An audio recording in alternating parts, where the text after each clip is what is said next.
Familia maloyo ang'wen mayudore kanyire gwenge mag Game Yala yuago johera magi mabende ne oyudi konegi kendo ringregi owiti kuonde mopogore opogore e sub-county noero magame. Kuma bende jodak e sub-county no yuak ewi rochruok mar arita mabende dhi mbele odiochieng' kodiochieng'. Kuma thothne inego nyithindo manyiri kanyakla kod wakeni. En ng'a matimo tim makoch makamano? Tang'o momiyo sirikal poko kao kanga madwarore. Waloso kod achiel kuom familia go mabende nigi lit kod kuye kindego magi kore mar iko achiel kuom gi mabende ne onegi kaito ringre mare owit e aora Mayala. Kanyakla kod sigana mamoko mabende wantiere godo e odhiambo makawuono. Bang'e kaluwore ni kawuono en ngeso, wadhi bedo koda twak marwa mano mar mine wacho. Kuma bende wantiere koda MCA Magwasi South mano Susan Onyango. Waloso e tend mine matindo e sekta kata e pauno ero mano mar siasa. Wabu bedo kwa twak kode studio kendie mano bang'e gisani magie weche mawamiyo pek. East Game nitie nyithindo ariyo monegi. Yala Township nitie nyathi manyako monegi, nyathi school kod mama makronyo onegi within a span of 2 months. Jogwenge sub-county ma Game Yala yuago rochruok arita tok mahewa keni ang'wen negi e yo makoch kendo ringrege yud kojwang'. Piga risasi na uwe. Hiyo ni sababu ya hasira.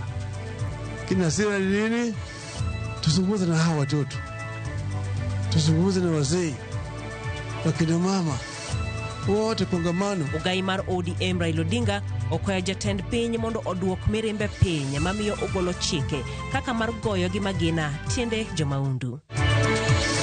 Hasara yenye naweza pata viwanda vikifungwa sahi ni zaidi ya shilingi 1,150. William Samoya, fanya utu na huruma utukatie imiwa. Jopur sayo sirikal kuom chungo chendo marego niang'. E kinde ma sirikal to jiwoge ni mar gibiro bedo gi yuto mobup tok dweche adek. Plastic waste gin waste manigi rach mang'eny e alwora. Gin gik mok tow kendo ginyalo tieko higni mang'eny e lowo. E sigana moyiedhi kawuono, warango kako osiptende choko kendo wito taka magi kaka yor konyo rito alwora.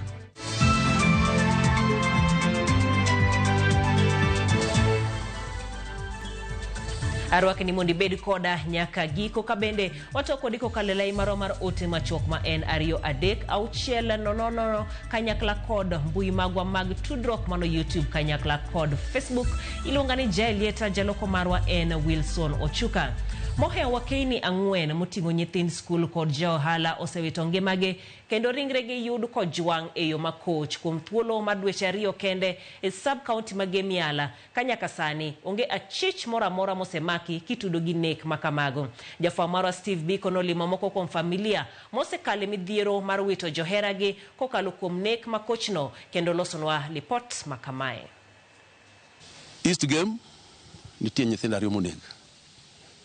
Yala Township nitie nyathi manyako monegi, nyathi school kod mama makronyo onegi within a span of 2 months. Kuom thuolo mar dweche ariyo sani, jogweng' sub-county ma Game Yala osebedo kod luoro kendo gidak ka gitang' kaluwore kod kido moro makoro wuok mar nek mageto mana wakeni kende ma ok odewo hikgi. E gweng' ma Ulumbi, lit kod kuyo miyo chunya nyuolo moko kaluwore kod tho mar mama Veronica Odongo, chiliel mosebedo kaloko ohala mar Agrovet kuom higni buora. Ne en nyako ma yanda hera ahinya. Kendo anyalo wacho ne en chunya kama yanda yweyo gaye. Koro Nyasaye osetimo kamano, osekawe. Aonge wach mang'eny mana wach. Mosenindo Veronica norado gi masira bang' loro kare mar ohala e boma ma Yala tich abich mar juma mokalo kendo chako wuoth mar dok pacho. Anyuola wacho ni negi manyo ringre olalo mar aora Yala moluwaga koa tich, to kata kamano ne ok giyude. Ka isechego to ne giyudo mana ligangla mane gichichni notigo de tieko ngimane. To dhi nyime gi dwero nyaka otieno saa 9. Ne wabang'e to waweyo ka ok wayude wadhi dala kata gi polise go no koro wadhi wandiko statement mar ng'at ma olala, missing person. Tok ndalo adek noyud ringrene kolewe pi aora Mayala. Nyathi moro noneno gimoro ka lewore e pi. Eka nobiro ogoyonwa report. Kane waringo ne wayudo ka mama no nie pi kanyo. Bang' chalo ringre Veronica e kar kano ringre Mayala, duoko mar bero nonyiso ni chal ni nogoyo bindi kod gimoro madik e dier wiye gino mane okelo thone. Mar daktari ne nyiswa ni kaka nonyume pi nogo ka wiye, koro remo chal ni bleed into the brain, kech ne chal nogoye kod blunt object. Koro mano was the main cause according to the reports. Kakoro familia ni ikore mar kowo Veronica e kar yueyo mare mogik tarik 26 dwe ni, gikwayo kony kuom piny owacho kaachiel kod josilwedo mamoko ni mar oweyo chien nyithindo manyiri 5 kod nyikwayo 3. Koro watemo mana dwaro assistance from our local community kod any other person manyalo konyowa mondo watiek burial mare. Security emwaywago. To moloyo ulumbi wakani nono. Waonge gi jo sirikal motegno moritowa. Pomachielo, e sub-location ma Marenyo, jopiny mane ni kod mirima mager nomonjo dala moro kendo wang'o udi 3 e dala gi achich mitudo gi nek mar nyathi manyako manyocho kwany lemo mag dende kuonde mopogore. Odiechieng' manyoro, wiye kod lwetene bende noyudi kanyocha obol e od minyaga moro. E kindeno, MCA Mayala Township Willy Kinyanyi noywago rochruok mar arita kwe sub-county ma Mayala kowacho ni gin kod nok mar obila ma ok nyal romo kedo gi midhiero no. In Yala police station waonge polise moromo. Wan gi polise chiegni 13, 15. But king'iyo the amount of gik matimre e game kata matimre Yala, we need the number mondo med number no tin. Nomedo jiwo jopiny mondo tim machiegni gi obila kendo goyo lipode mag jogo michichgo ni nyalo bedo jonjore. Nyithindo matimo gigi gidak kodwa gweng'. Watimo report ni police. Samwa suspect gimoro, wanyis chief marwa, nyis kata MCA mari kilutero ka police. Steve Biko, Ramogi TV, Siaya. En geno mano mar jodak ni arita makare biro dok makare kendo jogo eko mabende timo timbe makochgo ibiro maki. Komachielo ni jatend piny William Ruto ochiwo siem mager ne jotend dini kod josiasa maseyo rowere mondo dhi e ng'anyo pacho kae. Ruto wacho ni piny Kenya nitiere kamarach sani ni mar jotend dini kod josiasa moko osebedo ka siayo rowere e timo timbe maundu ka giwuondore ni gimanyo ratichgi. Ochiwo siem mager ni sirikal mare biro kawo okang' mager mar chik ne ng'ata maseyo rowere dhi e ng'anyo ma onge dewo wang'. Joyce Oduor nigi ler mathoth. Kofi mazuri Mheshimiwa Rais. Koloso e kaunti ma Elgeyo Marakwet kawuono, jatend piny William Ruto owuok tung' mosuo kod jotend dini kod kweth maketo sirikal tesre mowacho ni osebedo ka siayo rawere mondo ng'any kendo chiwo negi siem mager ni ka gidhi mbele gi siayo rawere to ibiro kaw negi okang' mager mar chika. Religious leaders, political leaders, please let us not incite the young people of our nation into situations that violence, lawlessness, destruction of property, loss of life become the order of the day. We must step back as a nation and ask ourselves, is this really what we want to do? Hawa sio wa vijana wa Kenya, hawa ni watu wahalifu. Na lazima tukabiliane na wao kama vile wahalifu wengine wanakabiliwa na sheria. Ruto bende owacho ni gibiro kawo okang' mager ne jomaundu madonjore weche mag ng'anyo kendo ketho mwandu mag jopiny, wach mane osir kod jatend migawo mar arita Kipchumba Murkomen. Those of you who participated in destroying property in all our towns, in every town, whether it is in Nyeri, whether it is in Murang'a, whether it is Kirinyaga, whether it is in Embu, whether it is in Meru, we will come after you, especially the people who planned those violence.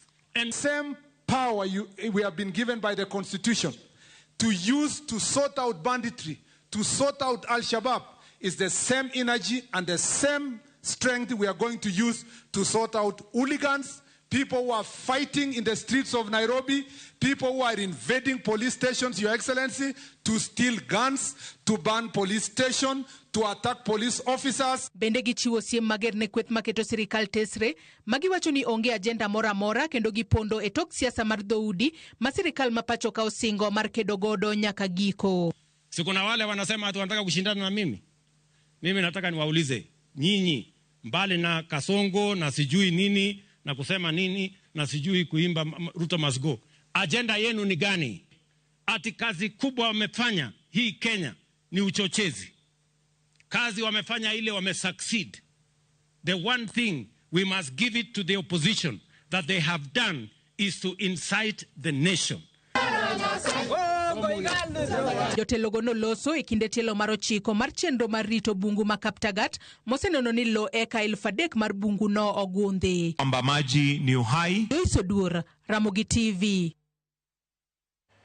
Ogai mar ODM Raila Odinga odok ne paro mane ochiwo mano mar bedo piny kendo lalruok ewi dwaro mar oganda nigo e pacho kendie kar dhie ng'anyo makinde ka kinde magibiro ka paro medo nyuolore ewi dwaro mar Raila no ka seneta Mabusia Okiya Omtata to korka kore wacho ni twak makamago gin mana mag ketho sa kamoko kuom jotend kanise to siro wach makamano. Jafwambo marwa Armstrong Osutwa miyo waler mathoth.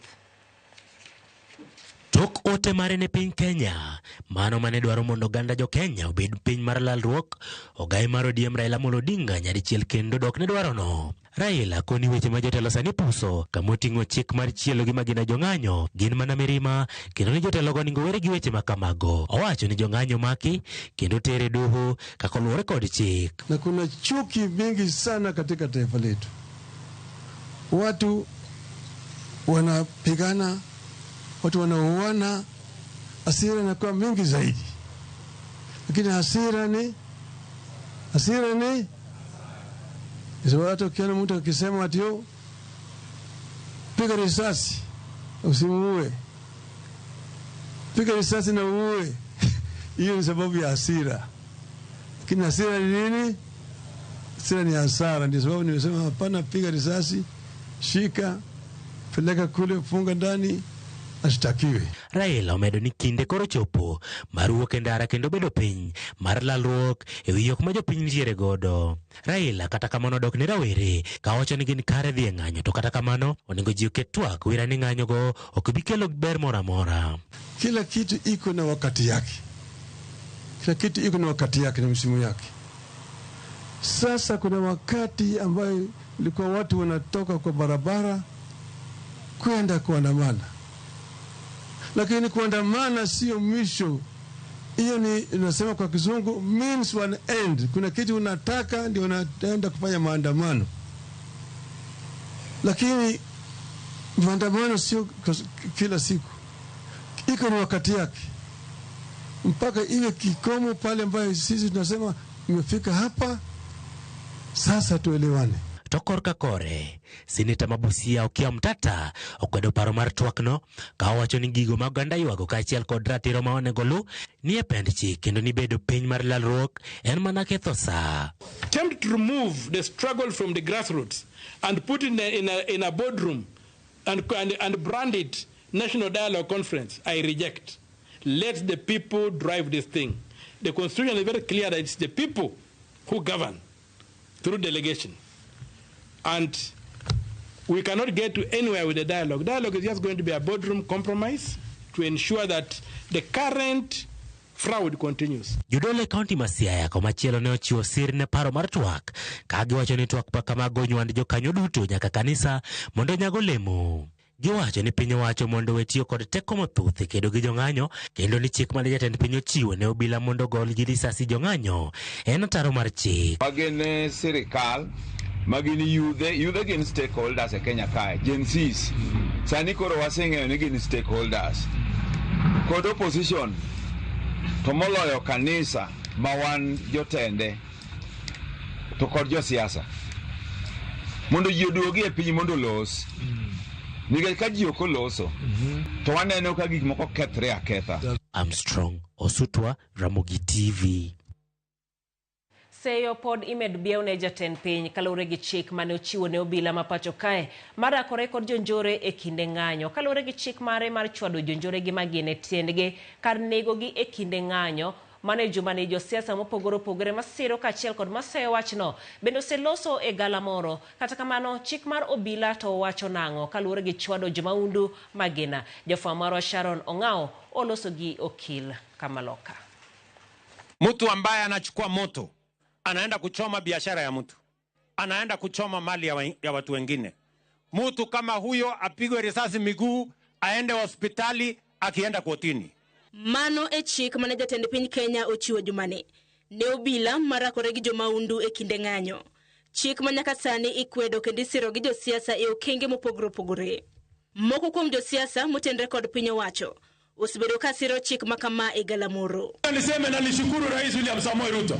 Wakati jana umesema shoot but do not kill. I want to repeat it here. In fact, shoot and kill. Hebu niambie, polisi atatumia njia gani polisi 5 au 10 waende kuwashika watu 1000 waweke kwa sel? Niambie tu kweli. Itaweza ama itaweza? Si itakuwa ngumu sana? Ndio sasa tunawaambia namna hii. Tafadhali fuateni sheria. Hiyo ni act of terrorism. Josiasa mamoko makito sirikal tesri bende seo chik mane jatend piny Kenya ogolo. Naambia askari pia mnadanganywa saizi shoot to kill. If you kill a person you take personal responsibility. Tukadili na wewe kama wewe. Wacha kutuambia babati order. Ile amri ambayo umesikia viongozi wengi wamesema ambao rais ametoa juzi akiwa na hasira nyingi sana, ni amri ambayo ni kinyume cha sheria. Kama kweli tungekuwa na bunge, William Ruto anatakiwa kuwa nyumbani, na sio tu nyumbani. William Ruto anatakiwa kuwa pale Kamiti. Kata kamano, chik matayo tije obila mapacho kato wachango kotendre gi chelo jomaundu gi magina.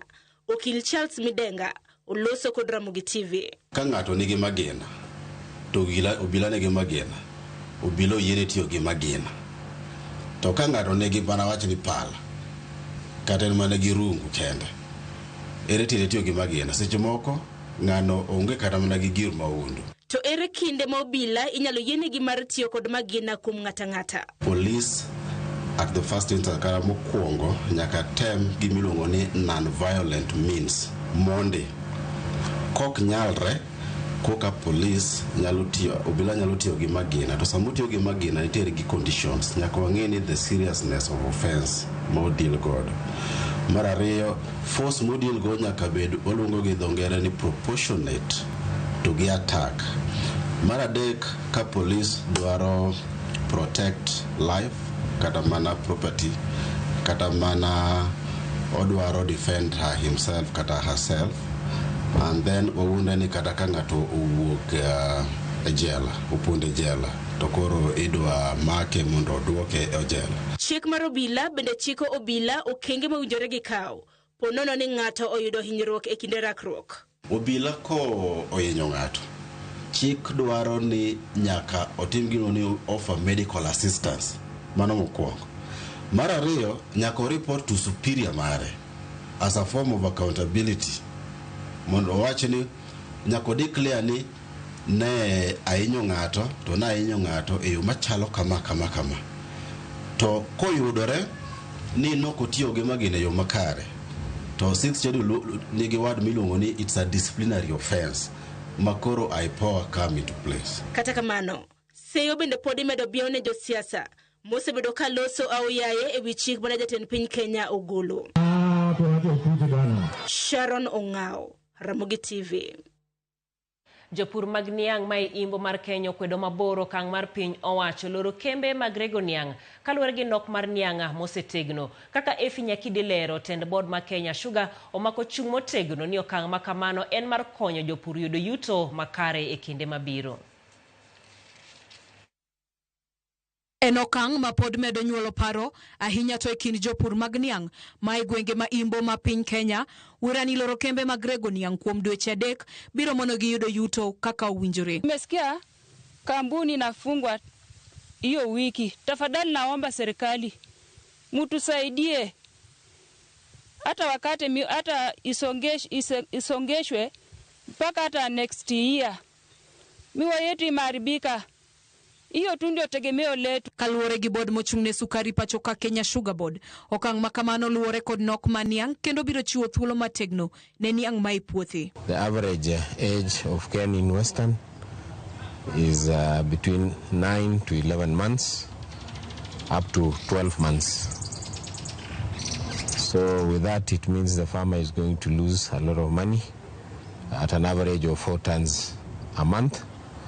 So if we are to close at least for 3 months, then it means the farmer is going to benefit due to the increase in weight, and also the quality of the cane will be good. Korka korgi, jopuro wacho ni e kinde dweche adekno, wuon kembe moko nyalo chungo kata riembe tich jotijegi. Dwechgi maduong' en mondo mi sirikal oyiene kembe oreg niang' mosetegno gisani. Hii yenye kwa hapa hii ni mwezi hii ni wa 19. Imekauka kwa shamba, nilikuwa tukate, ngoja mvua ipunguke, wasikate siku zote kama weka 38 yasiko huku chini. Hasa imengojea mvua ipunguke kidogo wakati watu wamekula miwa, watu mkiangalia kuna uchanga ya miwa hapa.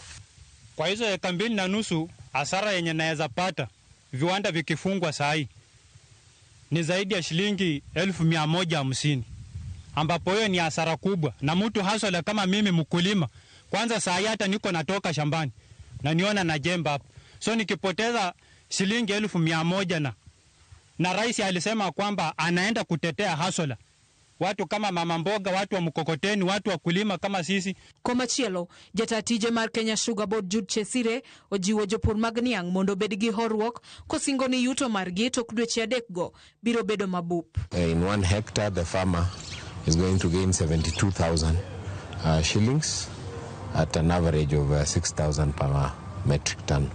So this is a decision that is good for the farmer. And in such instances, millers normally mitigate this situation by advancing farmers' money in order for them to cater for their needs while the mills are being prepared for reopening. After 2 months, we will review the situation, and from there we'll be able to advise further. Chik maloro kembe rego niang' chakre tarik 14 dweni omulo kembe 7 e counties ma Kakamega, Bungoma kod Busia. Kembego gin kaka Nzoia Sugar Company, Butali Sugar Mills Limited, West Kenya Sugar Company, Mumias Sugar Limited, Busia Sugar Industry Limited, West Kenya Olepito Unit kod West Kenya Naitiri Unit. Efi Nyakidi, Ramogi TV, Nairobi. Lipon no ero mar Efi Nyakidi makoro tero wa e yweyo marwa mokonge weche gi manyien mag oimo rero kama na inya Snyder mago ote ma bende waido kokale Facebook page marwa Snyder iwacho ni Kenya nyingi osebedo komaracha hinya piny mangima kaluwore gi weche magarita en gima bugo chunya hinya iwacho ni kendo imiyo ipenjori weche mang'eny. Geoffrey Achok iwacho ni walemne piny ni gik matimore e piny Kenya ok ni kare.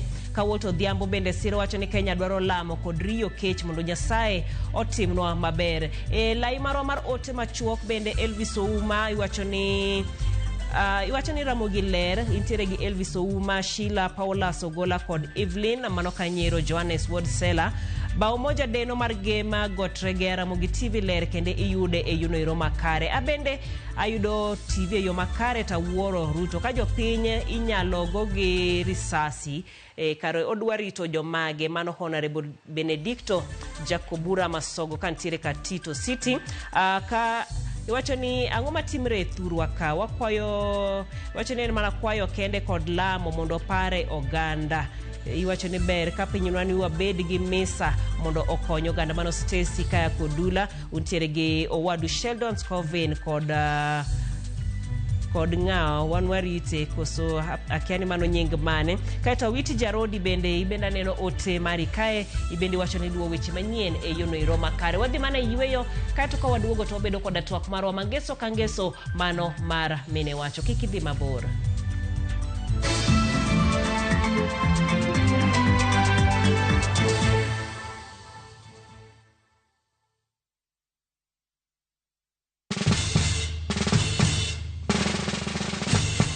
Guess what? Citizen Dew can now deliver Get amazing discount on your favorite essentials and have them brought straight to your doorstep, all for just 200 shillings delivery fee. Go to citizenduca.com, select the product you want, pay, and we'll handle the rest. Citizen Duca, the home of discount.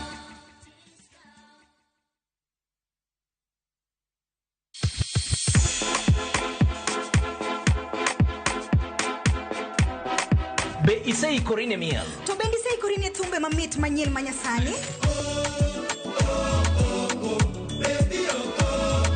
Wakelo ni mixes manit kabisa kod miel manyasani. And of course ngeso kangeso nyakunga jonta krisa mwena nyaka sauchi. Cheki melanin top imeweza. And of course Hilo bwana. Chendro N Thundagma.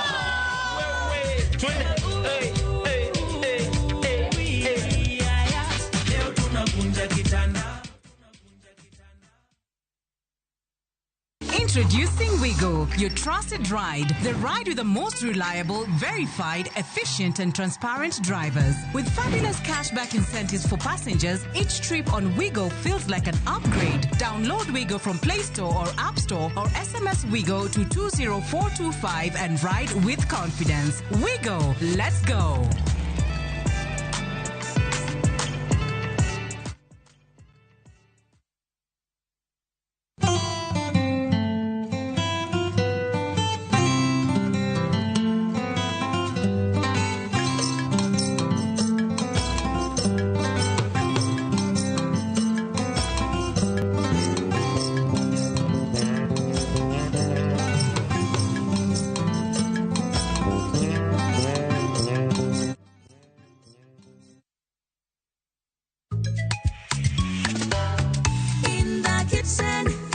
What do we bring? Break a cubicle string, flavor on a string. Pull it, tear it, crumble it. Let the fresh flavors all get in. Make it bits more tasty. Family more healthy. Reiko cubes could string my bestie. Reiko cubes ming'eyo cha mandhadho mare miyo chiembi medo bedo mamit moloyo. Sani koro nitie paket manyien. Yud mari e duka kata supermarket mantie machiegni kodi kawuono. Nyakwa Ramogi, Kenya Eratiel. Raila has a space to say what Gima Jacob Dwawacho. The opposition, nothing nyake Supreme Court. Ngewa tieki. Oliet Nyakwa Ramogi. Jumapil ka Jumapil. Ana chungo mama Ratil kadel war piny. Ka adwani wa discuss kaka Kenya dhi. Winj twak magora til piny. One was a got in opposition. One was got in opposition 50 years. Mae ukiparka kele wich bar moro. UDA onge kama pose donje. Adwani penja bati. Koso donje kona mane. Sachiel gi nus otieno. Siasa mar piny Kenya en siasa koso dongruok. Kai kelo ni kod George Bati. Kik bai.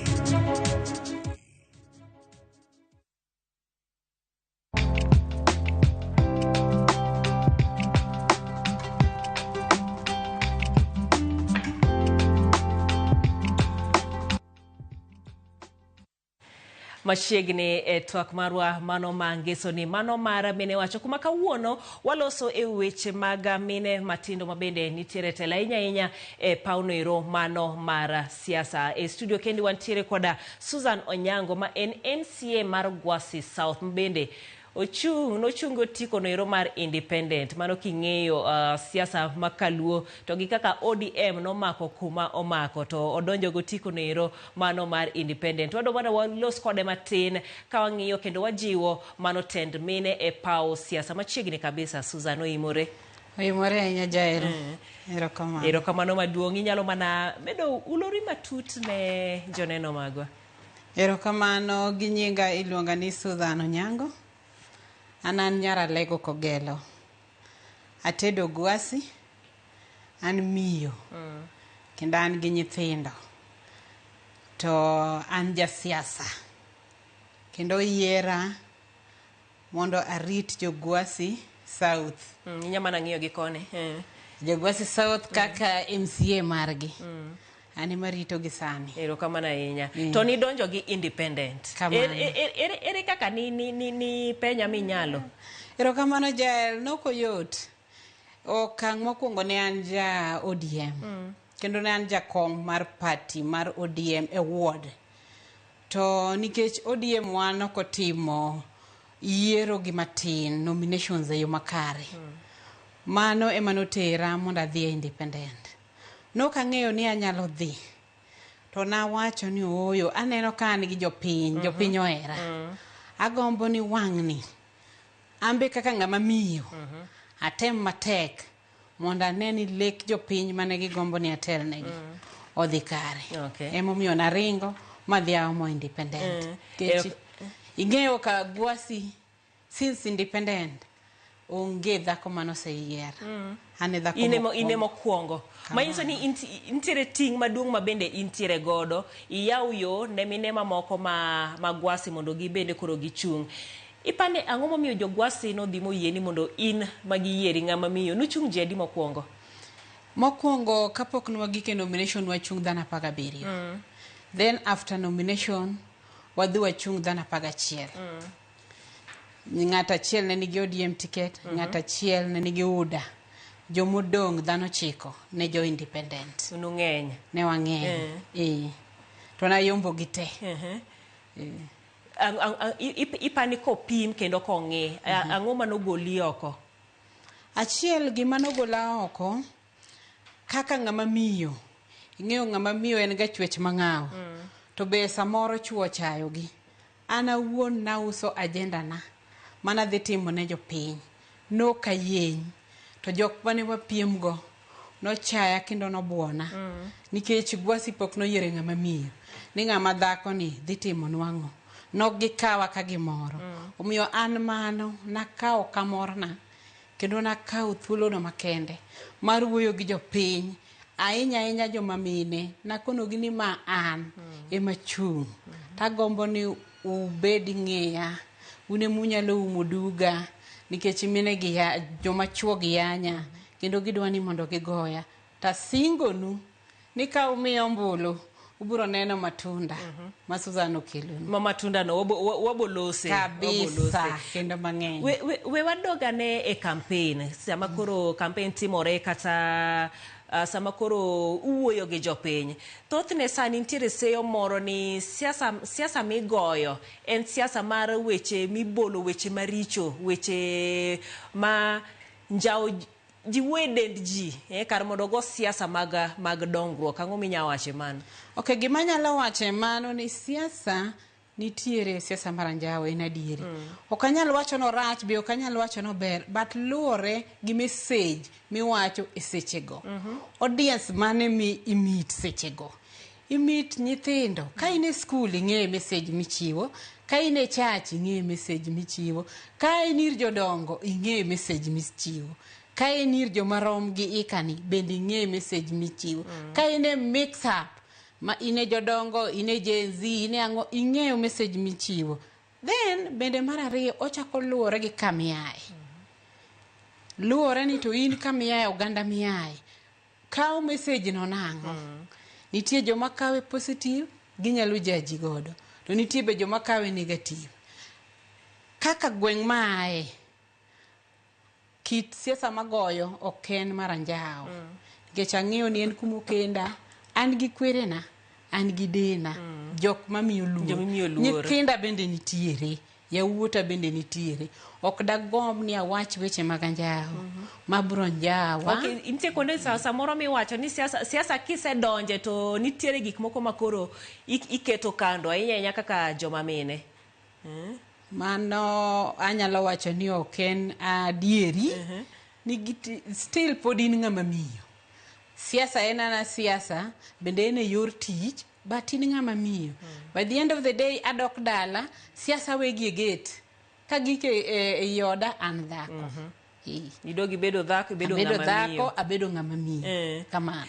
Kanyo bi wacho makare, nikech samoro nitiere jomoko ma bendo luor ni okodo ni mondo wayier miyo ni obobet kuomwa nyaka e ot. Wiye koro bobedo maduong', ok obi miyo joma chuo luor, kata ok obi miyo chuore luor, kata koro odhiwe kata dak mare.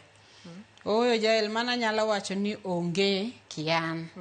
Nikech kaka ng'ama miyo kadonje ot ang'eyo ni chuora nyaka murne pi nyaka luokre nyaka ng'i ni to chiemo mochamo chal nade to be kiny kowuok be lepe ogo pas owuok oler mago duto itimo kapok iwuok mago nyaka ng'i makata da wuok taketo lewni moboruako for days go te nyaka duogi ma en shwane gi ler. Balance bedo nade nikech wang'eyo siasa bende nitiere kaka nitie kuma obedo motegno momako kabisa ma ionge ot e kinde mang'eny kata seche mang'eny. Ere kaka koro iketo gi ratil balance? Gima timore mokwongo ni mondo idonje siasa kaka in ng'ama miyo nyaka iyud dichuo moyieni.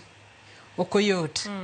Nyaka iyud dichuo moyieni mong'eyo ni inyalo duogo kata saa 8 otieno. To kodhaw. Ok nyisi ni dok kumiaye. Okokoni ni dok kumiaye. Nyaka understand mong'e gimidwaro. Mano winjruok muketo mokwongo sama iwacho lekni koso. Kidwa ni mondo ikuong ibed jasiasa ok iwuoga ni para. Nyaka en gima nyaka discuss. Ma uwinjrue. Miwachi mong'eyo advantage gi disadvantage. Makata nga wuok 1 month ok obi complain. Ong'eyo ni chiega ni kama kama. Nyithindo bende keto understand nature mar gima mini gitimo. So that ging'e mama period ni mama onge chieng' makama mama oduogo kamano.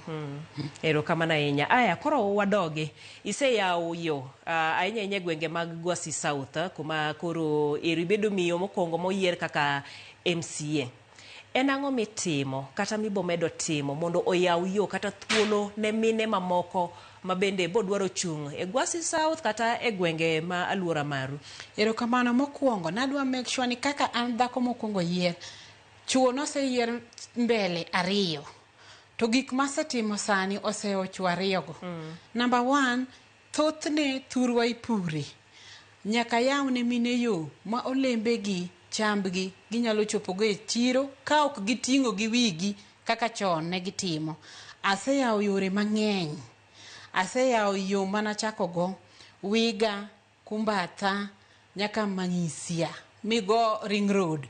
Makawuono kidhi nyaka gari dhi jogo pok noneno kata donuts nikech kata pikipiki nok nyal dhi. Kawuono gineno mtoka buses dhi mating' ji e dhot. Ase kunyo pige mano mana yo achiel kidhi Magunga is our town mantiere Gwasi. Ase kete nyaka Ring Road yore mane onge. Mano kanyero koro ko tudruok gi Tend County. Tend County be tudore gi piny owacho mamalo. Kamano. Osemiya ting' mayot. Sana pige minena nitiere kama ne onge pi iluongo ni Ngorome. Ne onge pi since independent. Kawuono jogo modho pi mane makelo. Nitie kidhi kamoro ni Kogore ne nitie pi na revive over 30 years nokoti. Den pi mang'eny mago pipes manoseketi. Yes, mane nitie to no stall ne gimokti completely ne onge pi. Kawuono pi tiyo. I'm the first MCA mogero nyaka ward office. Makata ka wuok e office to ng'ama chielo donjo obro donje ward mane magero. Kendo aset gero nyaka hospital from zero. Makawuono hospital nitiere gweng'wa kendo dhi chako tich. Wapok wayawe to wadhi yawe gi governor marwa. Asetimo gik mang'eny basari amiyo nyithindo maonge akwede ni supporta kata no ke supporta.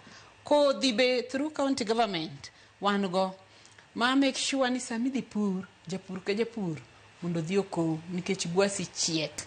Mago gigo duto mawasetimo.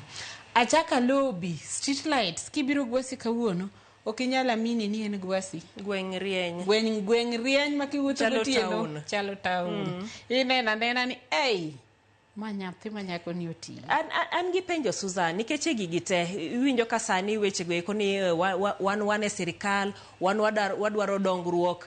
Ang'eni e gweng' bende kaka un kaka MCAs nyaku bed gi tudruok maber gi county government ahinya governor mondo dongruok makamago chopnu.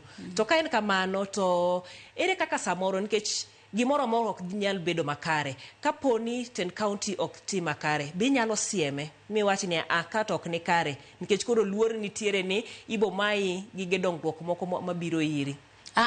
Mano miriambo. Ka Tend County ok dhi mane tich momiyo yiera. Tija en adek.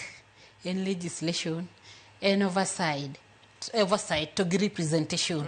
Ka governor ok tim gimoro maber, an gi ratiro mar kwere. Mano ok nyis ni ok bi miya development, ibro miya. Tago erokamano, kech governor wa bende ng'ama miyo. Adieri wasetiyo kabisa. Tije joma mine aneno kaber. Kendo jopiny osechako believe ni mine nyalo tiyo. Kamano. Erokamano ahinya. Aneno ka sawa bende dhi karumo. Mana ka wang'iye sir kata jip ma mine yudo e paw siasa. Kuomi in kaka Susan, en jip mane ma bende ne yodo ma osewuotho kodi michopo kuma intiere kawuono midongori e sector no ero ma siasa? Erokamano, jip ma aseyudo kabisa en organization miluongo ni Social Justice League. Ma organization, ma it is a community-based organization ma wuok Ndhiwa. Ndhiwa sub-county e county ma Homa Bay. Organization ni ojiwo sana joma mine. Kendo otego gi mine matindo madware siasa. Otimonegi mentorship, opuonjogi, kendo wuoyo kodgi kachiel. Mane siasa kende koso telo mamoko e gwenge?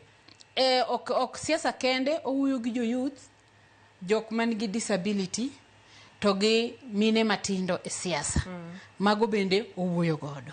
En organization mosekonya an kaka Susan, asewuoyo kodgi one on one, ma wase loso documentary. Ma documentary wani nalose mondo okonye mine moko ojiw mondo gin be chieng' moro gigomb chung ka gineno ni an awuon na chung kendo na dhi gi independent. Machielo kendo akete mondo kony mentor joma chielo bende mondo gin be ginene ka Susan no nyalo ata ng'uma mona nyalo kare onge gima tek e pinyni duto te nyalore. Erokamano ahinya. Gi dakika achiel mogik makoro watiko godo. Lek mari e higni mabiro. Ang'e ni yiero machielo biro 2027. Idwa chung kendo kaka MCA koso koro ing'iye ni dwa medo. Lek ni chopo kanye? Jael erokamano. An adhi defend komba. Kech aneno ka jogwasi pod ohera. Pod gikona ni mondo atinegi. Kendo mane my focus. Ni still adwa mana ni adhi defend. Poka gombo kom mora to mana komba. Kamano. Erokamano ahinya. Erokamano ahinya mano kanyero Susan Onyango. MCA Magwasi South kuma bende waloso e weche mag telo mag mine matindo e pauno ero mar siasa. Kuma bende oselose gigo mosetimo lek ma bende entiere godo kendo medo bedo godo ne jo Gwasi South. Wadhi e yweyo waduogo kod weche manyien mamoko kik idhi mabor.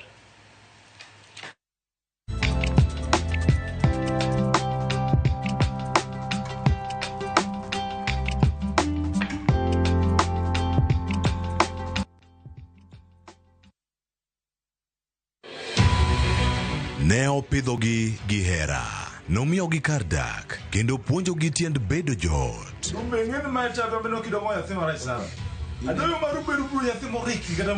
Kata kamano, kaka kinde ne medo kalo, ich lach kod nyiego ne omedore e chunygi. Babawa nyalo kawo mwandu te to keti nying nyaminwa. Nikech timbe maricho mag jopiny, yawuote nobedo wasigu.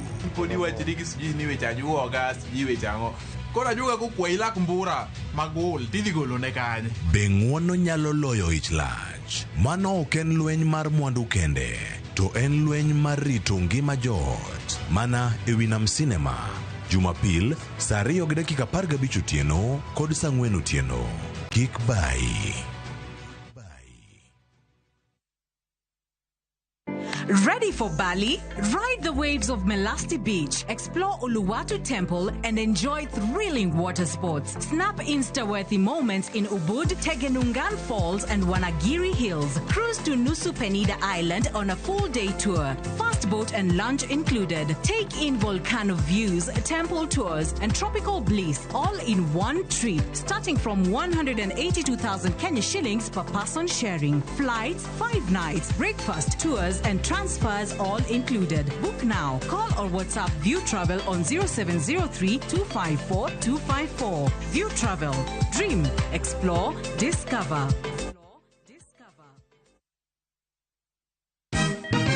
Siku njema huonekana asubuhi. Kabisa Anuari amangana gao. Seti him. Chamige. We museo. Kenya nzima tunasema jambo Kenya. Wax, tiki, taka. Twende sana my people. Hapa ndo nyumbani kwa muziki wa Afrika Mashariki na malezi ya vipaji. Sasa tuko tayari ku drive on. Mibibi na mijize. Leteni porojo sasa. Kwa habari za kuaminika kutoka kila pembe ya nchi. Are you ready? Leo kati ya Ingwe na Gor Serikali. Hapa ndio home. Wawa. Radio Citizen. Radio number 1. Radio number 1.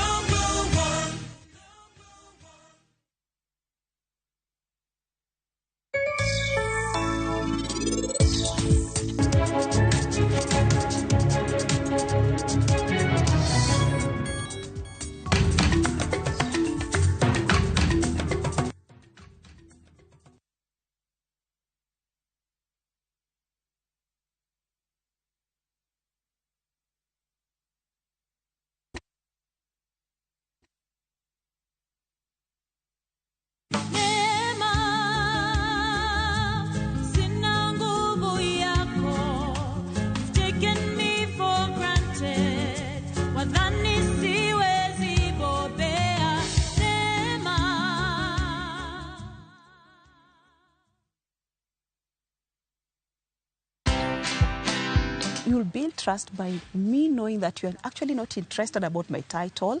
If you're just saying hi to me while you're looking at my shoulders to see who else is the biggest or the big shot in the room to say hi. I don't think that can be achievable or that is normal, because let me tell you, your body will just shut down. Your body will just tell you no. Even your emotions, you can tell when they're not in check. Watch this story and more. Download the Citizen Digital app or visit www.citizendigital.com and find the Citizen Originals portal. Kenya's #1 app, Citizen Digital.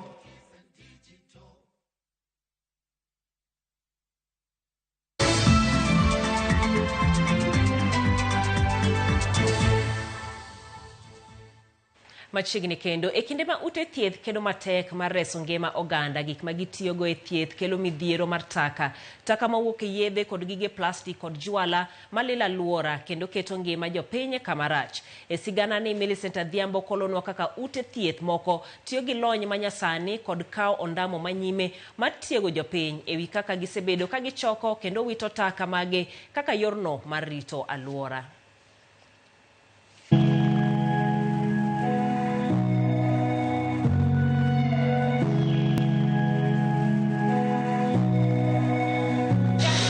Ute thieth bedo ga modich kimanyo chang. Kata kamano, pidhe mag yugi nyolore e seche ogogo. Sindene, pamba, raba mag lwedo kata gloves, jwenni miboyo godo gige thieth, nyalo bedo obadho maduong' e aluora, ponono ok owitgi e yo mowinjore. E od thieth ka od thieth, penjo maduong' mawuok en mar ni yugigi kinde duto iwito giga kure, gichomoga kanye, koso kenge mage magikaloe. E kinde ni ma piny ngima medo rido okanda, ikedo gi midhiero mar taka mar plastik kod lokruok chal futo mar kor lwasi, yangore ni atamalo 30 mag yugi mawuok e ute thieth gin mag plastik. Nema koro lero ni gimor ni moko kuom ute thieth pachoka koro loko kit chenro maggi mag wito taka kaka yor konyo rito aluora e kedo kod midhiero mar taka mar plastik. It's an interesting take for medical facilities to actually taking on further steps beyond just segregation and what they have usually been doing for incineration of waste. That if the plastic component of the waste, together with any other material that can be recycled, will be put aside, it will be an opportunity for material recovery. The main thing that needs to be taken into account is to make sure that all the medical waste is treated to a level to remove all the harmful bacteria or organisms that may infect even those handling the waste after that. To bende oken mana wito yugi kamano. En kauting. Kaute thieth kaka Jaramogi Oginga Odinga, Teaching and Referral National Hospital, osechako tiyo gi lony manyasani e rego yugi kendo nego kwiri mag plastik kod jwala mondo kik gibed manyalo ketho alwora. Wang'e maber ni plastic waste gin waste manigi rach mang'eny e alwora. Gin gik ma ok tow kendo ginyalo tieko higni mang'eny e lowo. Wan gi mashin kaka kajotiare marego plastics gi into harmless and smaller particles. To samore go yugi gi ogolo mana muya, ogolo iro. To muya ni ben muya mok ketho alwora. Kaka yor tucho it oganda e wi takagi, jolony ngima kod thieth mag oganda kotelnegi kod Pamela Awuor Still. Yango ni pacho kama ngima kowuok e ute thieth mamalo nyaka manie kor gwenge. Ote achiel maduong' en piedho yugi ka yugi kendo kane kama owinjore kode kaka yor chiwo yot mar witogi kuonde makare. Anya paro ni kinde moko nadhi anyiewo test mar malaria to kana tieko to nadwa dhi wito gino e din e jikon kanya mane pacha oparo godo ni to kara gigi kata mane ibutewa wanya bedo ni wahinyo kata jok ma konyowa e odka kata mana jok ma ang handle yugigo ok en mana e hospital kende. En responsibility mar kila ng'ato. Ok en gimoro mwanyalo wacho ni ne mamoromo police environmental preservation. Pamela Gilange dhiyo ndamo mararieya ka gitiyo gi tuke mag sinema mar puonjo oganda e wirito alwora ahinya to taka mawuok e kuonde thieth. Plastic moloyo hinyowa kabisa nikech we rely on fish from the lake. To yudo ka kanya miyude ka plastics ng'enye ma okoromo bedi ni gima kamano timore. Rech mochamo plastic no mwachamo medo hinyowa. Awareness no ne koro wariwre gi jo Misango Art Ensemble youth man kanyogo mondo gitemie tugo moro manyalo puonjo gigiwegi kendo goganda ma iye Kisumu ka mondo wane kaka wanyalo change behaviors wa. Kata mana goro e korudi mag ute thieth bende itiyogo e chwalo ote makama nikech gorogo oting'o kido kod ranyisi man kod ote e rangi mongorore manyiso kaka inyal pok kit yugi mar reso ngima kendo rito alwora. Information that the mural got will really empower the people around, more so the health workers and the patients, because now they will know how to manage their waste which comes from the hospital. I think there are better ways that they can use apart from incineration. Makanga to donjo to neno to ibuok ni to gini to wachamo. Maka ineja with waste no. Ine affect psychology ni no koro metim kamano. E kindeni ma jochiw thieth sani medo tiegi e wi kaka ginyalo wito taka e yo makare e sama thieth bende dhi nyime. Chenro mar wang'o yugi e osiptende pod en midhiero mogoyo tach kaluwore kod iro mawuok ma jolony koni medo ketho alwora kendo hinyo ngima oganda. Yes, incineration is one of the methods, including autoclaving or shredding them. But incineration also has its own side effects or negative challenges in that, as you say, when it burns, the fume goes out into the air, becomes harmful again. Koro adwano bedine nitiere standardized approach to handling waste management in humanitarian settings. Nyaka sani yangore ni piny Kenya pod nigi midhiero mogoyo limtidi nikech onge mar lony minyalo tiego do taka ma ok tow kaka plastics, jwala, taulo magria kod taulo miboyo godo nyithindo matindo. Ka bende weche mag onge kuonde moyedhe mag wito taka gi mong'ere kaka landfills kaluwore ni kuonde ma jopiny osebedo ka wite taka go ok ni kare. Yugi gi kose ng'adgi to ing'adogi matindo tindo makoro ka gibedo mang'eny to waduoko gibedo matin koro bedo mayot mar mondo mi wakawgi ka kwadhi witogi e damba kuma witogi. It is designed in the landfill systems that those ones will be trapped and collected and utilized or treated further so that it does not harm the environment. Unfortunately, we do not have what we will call the landfills currently. Jolony koro jiwo oganda ni bedo gi yugi ok en mana chilo modong' bang' konyruok gi mwandu moro to en ranyisi mar kaka ng'ato ang'ata kawo ting' mar wito yugi kuma owinjore kaka yor konyo e rito alwora. As we are calling out for beating plastic pollution is if I'm generating my waste, plastic, organic and the others, let me separate it into the streams that are allowed. Then we are able to eliminate all this waste from our open environment. Gimone gobenwate mokwongo eno make sure ni plastics giwa separate from other wastes. Wanyalo tiyo kodgi in recycling. Walos kod gik mopogore opogore. Seche ma ng'ato bomba kata seche ma wache ni ochalo problem man mabor. Yet one wadak gi challenges ki on a day-to-day basis and the change starts with me. E kindeni ma piny owacho medo keto okenge mag rito alwora kokalo kuom kedo kod taka mag jwala.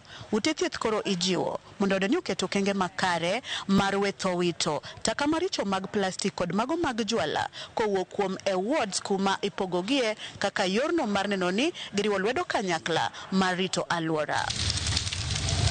Millicent Adhiambo, Ramogi TV, Kisumu County.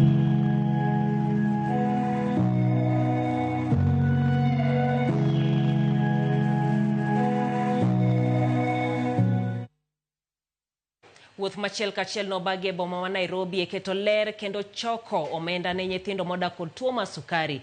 Kembe mopogore opogore kanyakla kod skunde no wuotho maromo kilomita 12.6 ko kendo rumo e karomo ma Carnival. Chendo no ne ochan kod Citizen Digital komakare gi Kenya Diabetes Management and Information Center koda kembe mamoko ka gijiwo pim momondo yudo yath mar insulin neno ne nyithindo duto man gi tuo sukari yudo kony kod yath kaka dwarore. Gimedo jiwo riwo lwedo e rito tuo no kendo neno ni nyithindo makamago oyudo sir kod arita makare.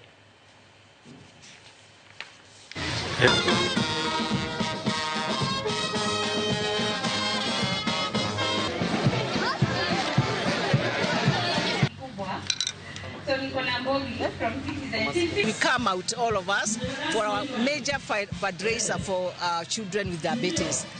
We engage schools because that's where information starts and education starts. But because of our partners, and we've had partners that never failed us, Royal Service Media, we have Ministry of Health, we have GAF Africa, we have Kenya Airport Authority, and the schools and children, and so many other pharmaceuticals, we are able to keep this program going.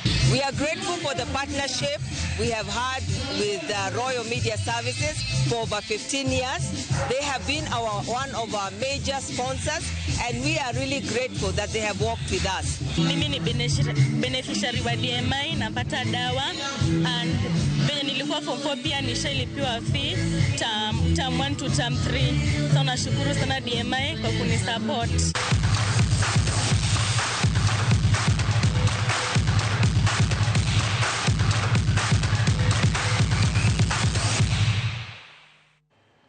Tuke mag skunde mag sekondar ma Nyanza manogoya lap ma Moi Stadium Kisumu. Team mar skunde sekondar ma Agai noloyo Kisumu Boys gonde 2-0 e final. Agai makoro dhi chung ne Nyanza e tuke mag national mabiro timore Bukungu Stadium Kakamega bange dweni. Komachielo team nyiri mar Kobala biro tingo nyinge Nyanza e nationals bangloyo team mar Sae Girls.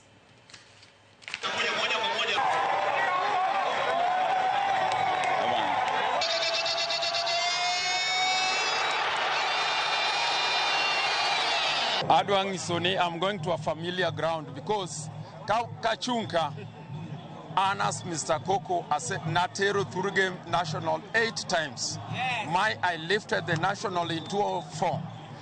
I played final di Rio. Koro Kumabiene and Kumangeo. And Jonyansa, you come one, come all. Ubro Neno Adula.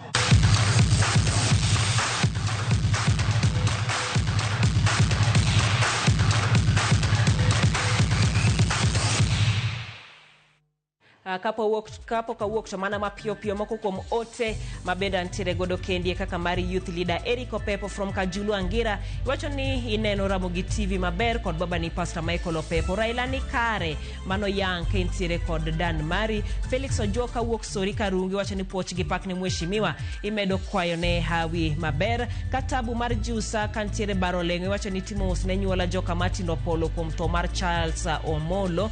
Machielo en Mari Michael Daniel Makokum Wuodra Rieda. Iwacho ni luwo chenro ka intiere gwenge mag Asembo to en saa mondo Ruto koro owinj Gen Z gik ma Gen Z dwaro. Kata kamano iwacho ni ibende intiere kendie mar ote mabende osebed ka ichwalo pacho kendie.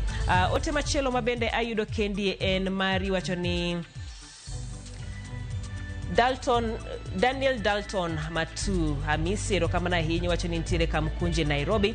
Oimore Jael mendi Grace mar Madhare North iluwo weche manyien ka intiere gi nyithindi gi nyaminu Lensi nya county Dan Mari Rispa bende ntiere Kanyero. Asunya Loka iwacho ni congratulations kuom tich maber mabende timo mano otino romo kuom Mamagi Ochieng. Ka Omosh Jakigoto iwacho ni pige be okunyogi iwacho ni pige mokunyogo bende gin mago matiyo. Ken Kawuok Olando MCA rokamana inya kuom ote mari wacho ni ntiere Kigwa Center. Ka mapiyo piyo Freddy wacho ni mor kod twak ma ntiere studio imoso Kanyero jolony kod ji kaka joboda boda mawuok ka Bondo intiere koda yiende mabende ipidho e nursery nyalo konyo ji mopogore opogore. Doge koro awege kanyo mondo awe thuolo ne chenro mamoko mabende biro tok maero komano maduong' mar bedo kodwa nyaka giko nyinga Jaelieta jaloko mar osebedo Wilson Ochuka.